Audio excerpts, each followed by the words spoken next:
One last time, guys. We're talking about Logan here on the Will West Show. Knock, knock, open up the door. It's Will!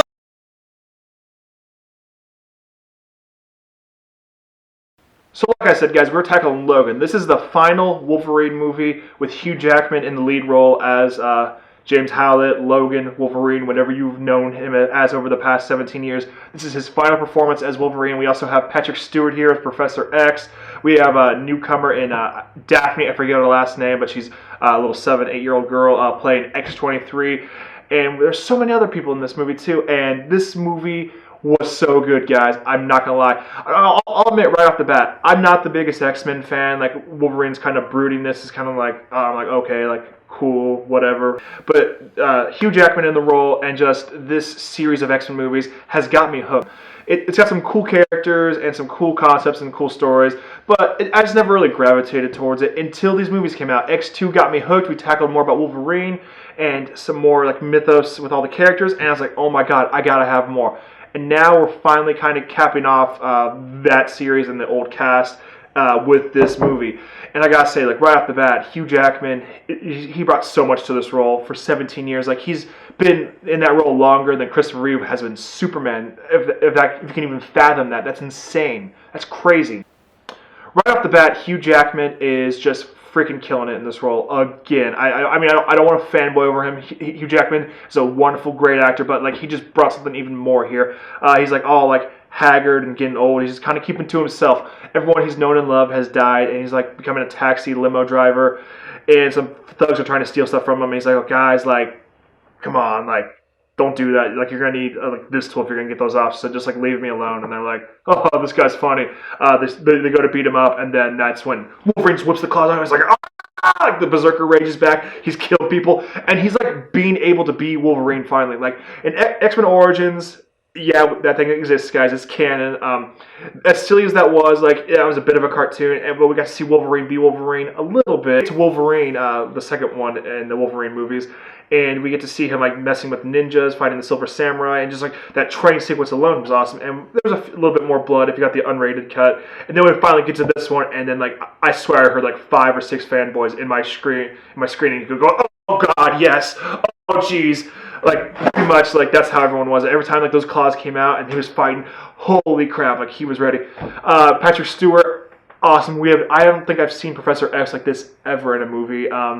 He's losing his mind a little bit, and I think going a little bit senile, which is a bit dangerous. I think it's even been said in the movie, and just, like, people talk about this movie before it came out, like, dude, if, like, he's losing his mind with his powers, he could kill the entire world if he wanted to. And we get to see, like, some shades of that, like, he's giving people, like, seizures and vertigo, and, like, they're all freaking out.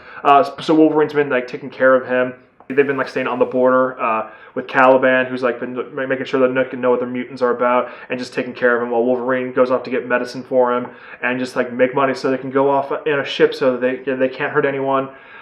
Like I said before, Wolverine is done being Wolverine. He's back to being James Howlett, whatever he wants to be called now. He's just a limo driver for hire. He just wants to mind his own business. Then this woman overhears about the attack and finds him. He's like, "Hey, like, you're the Wolverine. Like, I need your help. Like, you're the Wolverine. I heard about you." And he's like, "No, get away from me. I don't. F off. I'm out of here." He almost reminds me a little bit of Bruce Wayne, like when he's in the Dark Knight Returns. Like, he doesn't want to be Batman. He sees crimes going off everywhere, but he's like, "Nope, I'm Bruce Wayne. Like, I gotta just mind my own business now. The Batman life is behind me."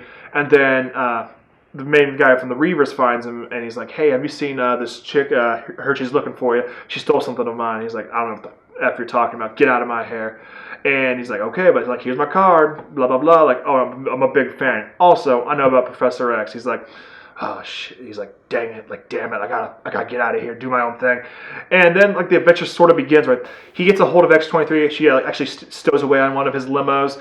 And then like all the shit hits the fan. Like all the Reavers come to like get Professor X and him and get the girl back. And they go, "Hey, like, we'll leave you all alone. Just give us the girl." And I'm like, "What girl? We don't know what you're talking about." Like they're being a bit more heroic. They're being the X-Men again, even though there's only 2 of them, and they're like on their last leg.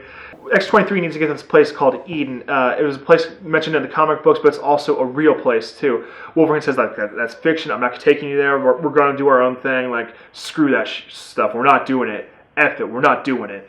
And then eventually some stuff happens that leads him to go like, okay, fine, I'll take you there just to prove you wrong. Like, we're going there. X-23 like wrecks some of those guys. It gets nuts. It gets crazy. It's pretty much everything you wanted and more. It's almost like Big Daddy and Hit Girl like taking on the mob, but with claws, and they're super violent. Like, oh my god, it was nuts.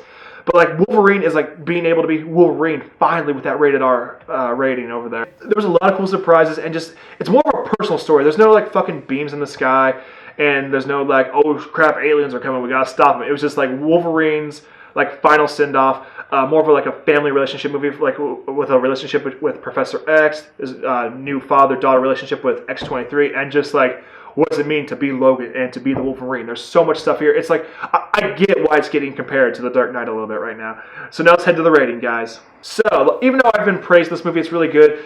It wasn't a 5 out of 5 for me, guys. It is a 4.5 out of 5. There was a lot of cool moments here. There's just, I'm giving it that rating only just like for little minor nitpicks. It was really awesome. It was a perfect send-off for him and Patrick Stewart.